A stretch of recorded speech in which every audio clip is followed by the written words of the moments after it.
ప్రముఖ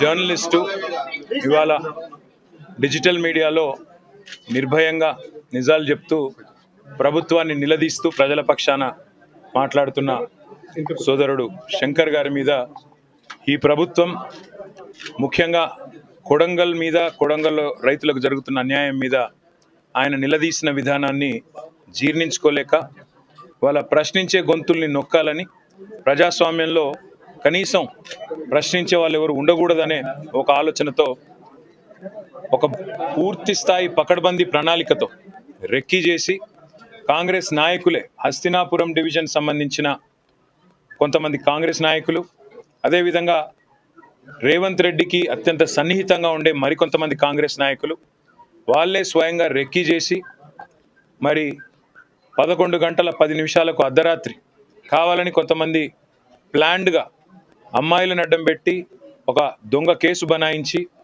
హత్యాయత్నాన్ని మరి శంకర్ గారి మీద చేయడం జరిగింది.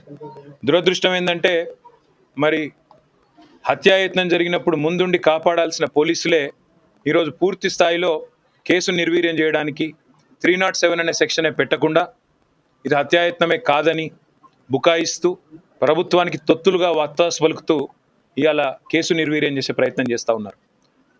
కానీ ప్రజా కోర్టులో తప్పకుండా దోషులు ఎవరైతున్నారో వాళ్ళు దొరికిపోయినారు. ఇప్పటికే సీసీ కెమెరాల ఫుటేజ్ సాక్షిగా ఎవరెవరైతే దొరికిపోయినారో వాళ్ళందరినీ అరెస్ట్ చేసేదాకా తప్పకుండా ప్రభుత్వం మీద ఒత్తిడి పెంచుతాం.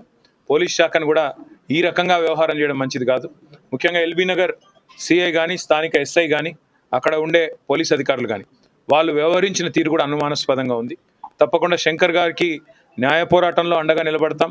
నిజం బయటికి వచ్చేదాకా ఆయన మీద చేసిన హత్యా ప్రయత్నం ఎవరు చేసినారో, సూత్రధారులు ఎవరు, పాత్రధారులు ఎవరు, వాళ్ళందరినీ కూడా న్యాయపరంగా వాళ్ళని శిక్షించేదాకా వదిలిపెట్టాం.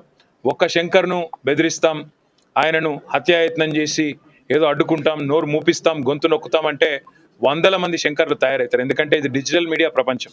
ఇప్పుడు మేము కూడా ఇట్లాగే ఆలోచించుంటే, మేము కూడా ప్రభుత్వంలో 10 ఏళ్ళు ఉన్నప్పుడు ఇట్లాగే ఆనాడు కేసీఆర్ గారి మీద మరి ఎవరు మాట్లాడినా దాన్ని అణిచివేసే ప్రయత్నం, రాజ్య శక్తిని అడ్డం పెట్టుకొని చేసే ప్రయత్నమే చేసి ఉంటే ఇలా చాలామందికి వాయిస్ కూడా ఉండేది కాదు.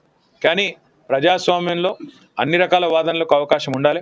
అన్ని వాదనలు విన్న తర్వాత ప్రజలు తీర్పు ఇవ్వాలి. కాబట్టే ఆనాడు ఏనాడు కూడా మేము ఇట్లాంటి రాజ్యహింసను కానీ ఇట్లాంటి భౌతిక దాడులను కానీ మేము ప్రోత్సహించలేదు. జరిగితే కూడా వాటిని వెంటనే నివారించే ప్రయత్నం చేసినాం. ఎక్కడైనా తప్పు జరిగితే కూడా దాన్ని తప్పకుండా ఖండించి దాంతోపాటు అక్కడెక్కడన్నా అన్యాయం జరిగితే కూడా అన్యాయం జరిగిన వారి తరఫున మాట్లాడినాం. ఇవాళ నేను ప్రభుత్వాన్ని డిమాండ్ చేసేది, ముఖ్యంగా ముఖ్యమంత్రి రేవంత్ రెడ్డి గారికి చెప్పేది, శంకర్కు మళ్ళీ ఒకసారి చీమగుట్టిన బాధ్యత రేవంత్ రెడ్డిదే అవుతుంది. శంకర్ మీద మళ్ళీ ఎక్కడన్నా చిన్న ఘాటుబడ్డా ఖచ్చితంగా రేవంత్ రెడ్డి తెలంగాణ ప్రజల ముందు దోషిగా నిలబడక తప్పదు. ఎందుకంటే ఇవాళ ఆయన మనుషులే, ఆయనకు అత్యంత సన్నిహితులైన మనుషులే రెక్కీలో పాల్గొన్నారు. మీరు నిజాలు దాచాలని ప్రయత్నం చేసినా, అక్కడ సీసీ కెమెరాల యాంగిల్స్ మార్చి ఫుటేజ్ దొరకకుండా చేసే ప్రయత్నం చేసినా, మొత్తంగా ఇవాళ చుట్టుపక్కల ఉండే షాపులు, ప్రైవేట్ సీసీ కెమెరాల్లో వ్యవహారం మొత్తం దొరికిపోయింది. పోలీస్ శాఖను కూడా నేను డిమాండ్ చేస్తా ఉన్నా, తెలంగాణ డీజీపీని కూడా నేను డిమాండ్ చేస్తా ఉన్నా. ఈ రకమైన ప్రభుత్వానికి తొత్తులుగా పనిచేయడం కరెక్ట్ కాదు. ప్రజాస్వామ్యంలో ప్రతిపక్షానికి, ప్రభుత్వానికి అందరికి కూడా తమ పాత్రలు నిర్దేశించబడి ఉన్నాయి.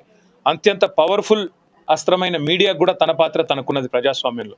అట్లాంటి మీడియాలో పనిచేస్తున్న ఒక జర్నలిస్ట్ సోదరుడికి ఈ రకంగా వారి మీద భౌతిక దాడులు, హత్యాయత్నం జరగడం అనేది తప్పకుండా జర్నలిస్ట్ సంఘాలకు కూడా నేను విజ్ఞప్తి చేస్తా ఉన్నా. ఇదివరకు చాలా మాట్లాడినారు మీరు. ఇదివరకు చాలా ఏదో నియంత పాలన అది ఇదని చెప్పి అన్నాడు మాట్లాడిన మాటలన్నీ మాకు గుర్తున్నాయి. మరి ఇవాళ మీ సాటి జర్నలిస్టు మీద హత్యాయత్నం జరిగితే కూడా ఇంతవరకు ఏ జర్నలిస్ట్ సంఘం కూడా ఇప్పటికి బయటకు వచ్చి ఖండించిన పరిస్థితి లేదు. ఏ జర్నలిస్ట్ అసోసియేషన్ కూడా ఇప్పటిదాకా బయటకు వచ్చి మాట్లాడిన దాఖలాలు లేవు. జర్నలిస్ట్ మిత్రులు కూడా నేను కోరుతా ఉన్నా, ఇవాళ శంకర్ మీద జరిగింది రేపు మీ మీద జరగవచ్చు. మీరు ఒకవేళ ప్రభుత్వాన్ని ప్రశ్నిస్తే మీ గొంతు నొక్కడానికి, మిమ్మల్ని ఇవాళ పూర్తి స్థాయిలో అణిచివేయడానికి జరుగుతున్న ఈ ప్రయత్నంలో మీరు నోరు విప్పకపోతే, మీరు గొంతు పెగిల్చకపోతే రేపు ఈ ప్రమాదం మీకు కూడా వస్తుందనే మాట గుర్తు చేస్తూ రేవంత్ రెడ్డి గారికి మళ్ళీ నేను చెప్తా ఉన్నా, శంకర్కి మళ్ళొక్కసారి ఏం జరిగినా, చీమగుట్టినా, ఘాటుబడ్డా మీదే బాధ్యత అవుతుంది. ముఖ్యంగా రేవంత్ రెడ్డిదే వ్యక్తిగతమైన బాధ్యత అవుతుంది.